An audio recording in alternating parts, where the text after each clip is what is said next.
Avec la permission d'Hachem, je voudrais vous souhaiter à vous tous une bonne journée. Bientôt c'est les vacances.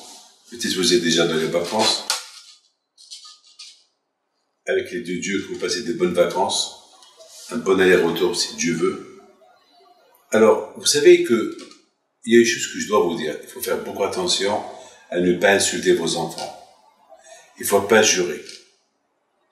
Parce que Dieu préserve.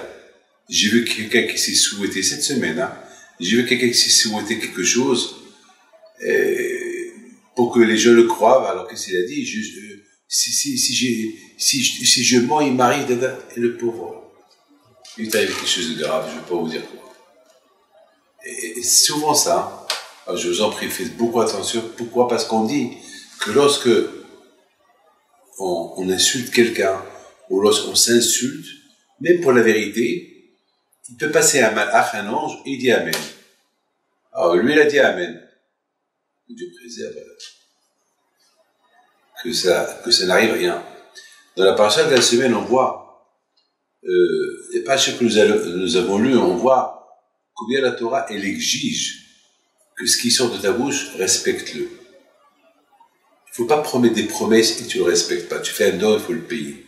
Tu ne peux pas le payer, ne fais pas de don. Ou bien, il faut leur dire, je m'excuse, voilà, j'ai fait un don et j'ai pas d'argent, voilà, qui vous pardonne. On voit que la parole, elle est très importante. On promet à la femme un bijou, il faut lui donner. On promet à un enfant une bicyclette, un livre, le prendre en vacances, eh ben, il ne faut pas lui apprendre à mentir. Si vous ne respectez pas vos paroles, il va grandir menteur. Il va dire, ouais, mes parents, ils me mentent. Et toute l'influence, toute l'éducation, elle vient des parents. Surtout aussi les rabbins, ce qu'ils disent, il faut qu'ils le respectent. Il ne peut pas dire des choses, il ne le respecte pas. Mon grand-père, pardon, je m'excuse, mon père, que Dieu repose à nom en paix, toujours il disait que la parole d'un juif, c'est comme si tu jures. C'est-à-dire, si par exemple je dis, je vais te donner, eh ben, c'est comme si tu as juré de me donner. Ce qui sort de ta bouche, il faut le faire. À Botaï, on a vu Bil'am, c'est quelqu'un qui voulait absolument maudire les bénis Israël. Il voulait les maudire. Et Hachem, il a tout fait pour qu'il n'aura pas d'excuse pour les maudire. Et Hachem, il a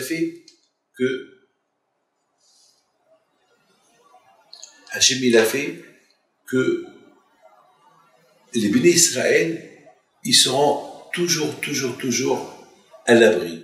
Alors, qu'est-ce qu'il a fait Hachem? Jamais il a montré qu'il était en colère contre les bénis Israël. Jamais. Donc, Bil'am, il n'avait aucune excuse pour maudire les bénis Israël. Il n'avait aucune excuse. Et un jour, après Balak, il provoque la situation. Il envoie des gens chez Bil'am, il lui dit, Bil'am, allez, viens chez moi, et tu vas maudire les bénis Israël. Il était tenté. Il lui a dit, tout ce qui sort de ta bouche, ça se réalise. Hachem, il a donné une force à Bil'am, pour tout ce qui sort de sa bouche, il se réalise. Pourquoi? Tout ça pour ne pas que les nations ils disent, les Juifs, ils avaient Moshe Rabbeinu, et eux, ils avaient personne. Alors Hachem, il a fait que, même les nations, ils avaient un prophète qui était plus grand que Moshe Rabbeinu, pour ne pas qu'ils aient cette excuse-là.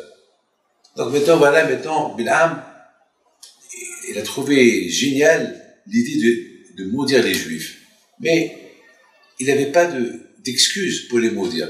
Parce qu'Hachem, jamais il a montré Bil'am qui était en colère contre eux. Même lorsque les bénis, ils ont fait le veau d'or, beaucoup de fois ils ont fauté pendant les 40 ans au désert, Hachem, il n'a jamais montré qui était en colère contre les bénis Israël, pour ne pas que Bil'am, il dit, alors Hachem dit tuez-les, finis avec eux. Regardez la bataille, combien, et Hachem, il a pas laissé Bil'am insulter. Et là, le jour, il est venu il est invité pour aller rendre visite à Balak pour maudire les bénis Israël. Mais il fallait qu'il trouve une excuse pour les maudire. Alors, pour qu'il trouve une excuse, il s'est dit, bon, je vais aller les voir. Alors, il est monté dans une montagne, et là-bas, il pouvait voir les Juifs. Et en les voyant, il a voulu leur faire un hara, il a voulu leur faire un hara, ou bien, il voulait trouver quelque chose, en les voyant, quelque chose pour se garantir une permission pour pouvoir les maudire. Comme ça, il détestait les bénis d'Israël. Et Hachem, il l'a pas laissé. Une seule chose, Hachem, il a montré à Bil'am, et que Bil'am, il était content de le faire. Il a été content de le faire. Lorsqu'il est venu d'Israël, qu'ils allaient à la yeshiva, à la synagogue, avec le tfilin, le talit. Là, Bil'am, il s'est dit, bon, ce peuple-là, je peux rien lui faire. Matuvo alecha Yaakov, bishki le terrain Israël. Quelles sont jolies tes tentes, lorsque vous les Juifs, vous allez à la synagogue, vous étudiez la Torah. Bon, finalement, Hachem, il l'a pas laissé insulter. Mais il y a quelque chose que je dois vous dire. Quelque chose que je dois vous dire. C'est quelque chose de magnifique. Lorsqu'on voit la vérité, on ne peut pas contredire la vérité. C'est tout. Lorsqu'on voit une vérité, on ne peut pas la contredire. Si on voit un blanc, le blanc, c'est du blanc, c'est pas du noir. Et là, Bil'am, il a vu la vérité. Il a vu que les bénis Israël, ils étaient attachés à Dieu. Ils étudiaient la Torah. Là, il ne pouvait rien faire. Là, il ne pouvait rien dire. Il a dit, Kol hakavod. Super. Jusqu'à maintenant, lorsqu'il y a des mariages, on chante Matuvo alecha Yaakov. Je termine avec une belle histoire. C'est une femme qui m'appelle. Elle voulait me voir absolument. Bon, elle est venue me voir. Et c'est une femme qui me raconte que son mari, on devait lui couper les pieds. Il avait une grave maladie, une très grave maladie. Et il y a quelque temps, et il est venu pour le voir. Je lui ai dit, bon, je vais te raconter l'histoire de mon père. Je lui ai dit, mon père aussi, il avait le diabète, il avait la gangrène, on devait lui couper le pied, et j'étais à côté de lui. Et la veille, toute la nuit, c'était un dimanche soir, à Hadassah, à Jérusalem, il y a peut-être 40 ans de cette histoire. Et je me rappelle que mon père, la Shalom, toute la nuit, il priait, il chantait des chants, un chant que Rabbi Chaim Pito, il a composé, parce qu'il avait mal aux pieds, et il a chanté ce chant-là, mon père. Alors Rabbi Chaim Pito, il a composé un chant pour ses pieds, et mon père chantait ce chant pour ses pieds. Et à la fin, mon père, la Shalom, chaque fois, il me disait, toute la nuit, il chantait ce chant-là.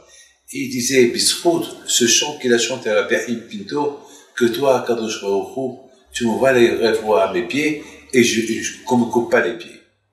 Et, mes amis, il s'est passé que, le lendemain matin, toute la famille était à l'hôpital, on devait signer la décharge, mon père, la Shalom, il en prie, il nous regarde, et nous dit, je vais retourner dans quelques minutes, parce qu'on va pas me couper les pieds. J'ai pas chanté toute la nuit, j'ai pas prié toute la nuit pour mes pieds, pour qu'on m'occupe le pied à la fin. Et finalement, lorsque ils ont pris au bloc opératoire, quelques minutes plus tard, on le refait sortir, on nous a dit, bon, on va essayer quelque chose d'autre, c'est dommage qu'on lui coupe les pieds, il y a un nouveau médicament, on va l'essayer. Si dans la semaine qui vient, ça marche, alors ça marche, si ça marche pas, on lui coupe. C'est extraordinaire, et ça a marché. Et mon père, la Shalom, ils n'ont pas coupé le pied. Alors j'ai dit à cette femme, on va dire que Marie qui chante ce chant-là que mon père, il a chanté, et que Rabbi Chaim Pito aussi il a chanté. C'est un chant que Rabbi Chaim Pito a composé. Et peut-être si Dieu veut, ça va se faire pareil. Et vient chez moi la semaine dernière, il me raconte, il me dit exactement, pendant toute une semaine, il a chanté ce chant-là, et voilà. Et le miracle est venu, son pied a été sauvé, il a guéri de sa gangrène. Vous voyez, rapporter la parole, lorsqu'on dit, on prie, lorsqu'on prie, la prière est fait de l'effet dans le ciel. Même si vous n'êtes pas Rabbi Chaim Pito, même si vous n'êtes pas Rabbi Shimon Bar Yochai, la prière est fait beaucoup d'effets dans le ciel. Que le bon Dieu vous protège, vous donne à vous tous la santé et la joie. un ملك رצון.